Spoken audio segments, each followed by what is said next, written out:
Hello guys, എന്തൊക്കെയുണ്ട് വിശേഷം? സുഖാണോ? ഞാൻ സുഖമായിട്ടിരിക്കുവാണ് കേട്ടോ.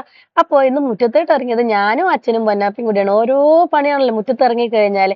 അപ്പോ ഇന്നത്തെ പണി എന്താന്ന് വെച്ച് കഴിഞ്ഞാൽ മെയിൻ ആയിട്ട് നമുക്ക് അമരക്കൊന്ന് പന്തലിട്ട് കൊടുക്കണം കേട്ടോ.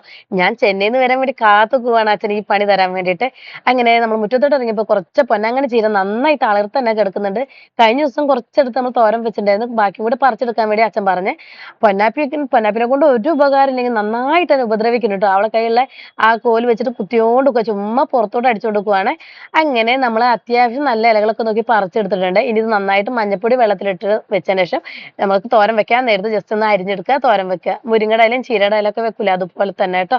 അപ്പൊ കുറെ ആൾക്കാർ ചോദിച്ചു ഇത് തോരൻ വെക്കണേണോന്ന്. ഞങ്ങൾ ഈ തിരൂർ ഭാഗത്തൊക്കെ ഞാൻ തോരൻ വെക്കണ കണ്ടിട്ട് ഞങ്ങളും വെക്കാറുണ്ട്. ഇത് പാടത്തൊക്കെയാണ് കൂടുതലായിട്ട് കണ്ടുവരാറ് ട്ടോ. അപ്പൊ ഞങ്ങൾ നിൽക്കുന്ന സ്ഥലത്ത് അത്യാവശ്യം നന്നായിട്ടുണ്ട്. അച്ഛൻ പറയാ പണ്ടൊക്കെ ഈ ഭാഗം പാടം പോലെ കിടന്നിരുന്ന സ്ഥലാണ്. ചിലപ്പോ അതുകൊണ്ടായിരിക്കും ഈ ഭാഗത്ത് നന്നായിട്ട് തന്നെ പൊന്നാങ്കണ്ണി ചീര ഉണ്ടായിട്ടുണ്ട് ട്ടോ. അപ്പൊ ഈ തെങ്ങിന്റെ തടത്തിലുള്ളതൊക്കെ ഞാന് പറിച്ചു കൊടുക്കുവാ. കാരണം കൈക്കോട്ട് വെച്ചിട്ട് തന്നെ ചെത്തി കൊടുത്തു കഴിഞ്ഞാല് ഇനി നന്നായിട്ട് മഴ പെയ്യുമ്പോ തന്നെ നന്നായിട്ട് മുളച്ചു വന്നോളും. നല്ല ഫ്രഷ് ആയിട്ടുള്ള നല്ല ഇലകൾ കിട്ടും. അപ്പൊ അതുകൊണ്ട് ഞാൻ ആ ഭാഗമൊക്കെ നന്നായിട്ട് തന്നെ ഇതാക്കിയിട്ടുണ്ട്. പിന്നെ ഒന്നാമത് ഈ ഇഴജന്തുക്കൾ ശല്യം ഉള്ളത് കൊണ്ട് തന്നെ ഈ പൊന്നാങ്കണ്ണിയൊക്കെ നിലത്തൂടെ ഇപ്പൊ പടർന്ന് കിടക്കും. അപ്പൊ അതിനിടയിൽ ഈ തണുപ്പും കൂടെ ആവുമ്പോ നന്നായിട്ട് അതിനിടെ വല്ല ചേരയോ പാമ്പൊക്കെ വന്ന് കിടക്കുംന്ന് വിചാരിച്ച് പേടിച്ചിട്ടാണ് കേട്ടോ ഞാൻ സത്യത്തിൽ ഞാനതൊക്കെ ചെത്തി കോരി കളയുകയും ചെയ്യണേ. പിന്നെ ഒന്നാമത് നല്ലതായി മുളച്ചു വരുമല്ലോ. അപ്പൊ അതുകൊണ്ട് മൊത്തം അവിടൊക്കെ ഒന്ന് വൃത്തിയാക്കി ഇനി നമ്മള് അടുത്ത പണി എന്താന്ന് വെച്ച് കഴിഞ്ഞാല് അമരക്കൊന്ന് പന്തലിട്ട് കൊടുക്കണേ. അപ്പൊ അച്ഛന് ഒറ്റക്ക് പറ്റൂല. അപ്പൊ അച്ഛൻ എന്നെ വിളിച്ചു ചോദിക്കണം എന്നാ ലീവിന് വരും, നമുക്ക് അമരക്കൊന്ന് പന്തലിട്ട് കൊടുക്കണം. കാരണം അതിന് പന്തലുണ്ട് ഓൾറെഡി.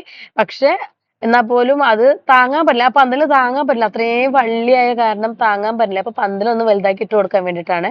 അച്ഛനാണെങ്കിൽ ഒറ്റയ്ക്ക് ചെയ്യാൻ പറ്റത്തില്ല. നമ്മളാരെങ്കിലും കൂടെ നിന്ന് കഴിഞ്ഞാല് അച്ഛന് നന്നായിട്ട് പന്തലിടാനും നമ്മളെ കൂടെ തന്നെ അച്ഛൻ നിന്നോളും. നമ്മളൊന്ന് ജസ്റ്റ് അച്ഛന്റെ കൂടെ സപ്പോർട്ടറായിട്ട് കൂടെ നിന്നാൽ മാത്രം മതി. ഇതാണ് നമ്മൾ അമരപ്പന്തൽ ട്ടോ.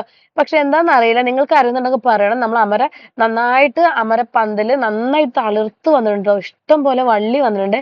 പൂവിടുന്നുണ്ട്. പക്ഷെ എന്തുകൊണ്ടെന്നറിയില്ല കാ വരുന്നില്ല. അപ്പൊ അടുത്ത വീട്ടിലെ താത്ത പറഞ്ഞു ചിലപ്പോ വള്ളി മൂത്ത് കഴിഞ്ഞാലാണ് പൂവിടുകയെന്ന്. പക്ഷെ ഇത് നന്നായിട്ട് പൂവിടുന്നുണ്ട്. പക്ഷെ എന്തുകൊണ്ടെന്നല്ല കാ പിടിക്കണില്ല ഗായ്സ്. നമ്മൾ കഷ്ടപ്പെട്ട് നമ്മൾ ഉണ്ടാക്കിയെടുത്തതാണ് അമര. എന്താ ചെയ്യാ? അങ്ങനെ പന്തലിടാനുള്ള കുറെ കൊള്ളിയും കോലൊക്കെ നമ്മൾ പെറുക്കി കൊടുത്തിട്ടുണ്ട്. പിന്നെ ഒന്നാമത് മണലായ കാരണം അത്യാവശ്യം വേഗം കുഴിക്കാൻ പറ്റുന്നുണ്ട് കേട്ടോ. പിന്നെ അത്യാവശ്യം ഒന്ന് പറമ്പൊന്ന് വൃത്തിയാക്കാന്ന് വിചാരിച്ചു. അങ്ങനെ പന്തലിട്ട് കഴിഞ്ഞാൽ ഇതിലൂടെയൊക്കെ വള്ളി പടർന്നു പോകില്ല. അപ്പൊ അതുകൊണ്ട് മതിലിന്റെ അരുവിൽ കുറച്ച് വട്ടയുടെ മരം ഉണ്ടായിരുന്നെ. അപ്പൊ അതൊക്കെ നമ്മൾ വൃത്തിയാക്കി പറമ്പ് ഏകദേശം നമ്മൾ ആ ഭാഗമൊക്കെ ഒന്ന് ക്ലീൻ ചെയ്തിട്ടുണ്ട് ട്ടോ. അങ്ങനെ ഇന്നത്തെ വീഡിയോ ഗൈസ് ഇത്രയൊക്കെ ഉള്ളൂ. നമ്മൾ അങ്ങനെ അമരക്ക് പന്തലൊക്കെ ഇട്ട് സെറ്റ് ആക്കി കൊടുത്തിട്ടുണ്ട് ഗൈസ്. ഇത്രയുള്ള വീഡിയോ. Okay bye.